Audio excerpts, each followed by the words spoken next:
Hi friends, today అయితే నేను చేపల ఫ్రై చేస్తున్నాను.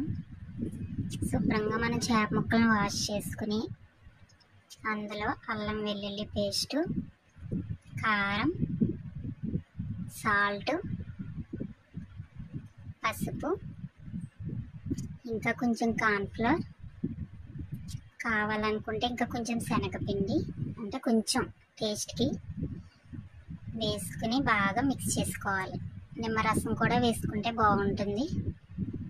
అవి బాగా మిక్స్ చేసుకున్న తర్వాత ఒక హాఫ్ అన్ అవర్ పక్కన పెట్టుకోవాలి. హాఫ్ అన్ అవర్ అయిన తర్వాత మనం పొయ్యి మీద వేడినీళ్ళు పెట్టుకొని నూనె కాగిన తర్వాత అందులో చేపల ముక్కలు వేసుకోవాలి.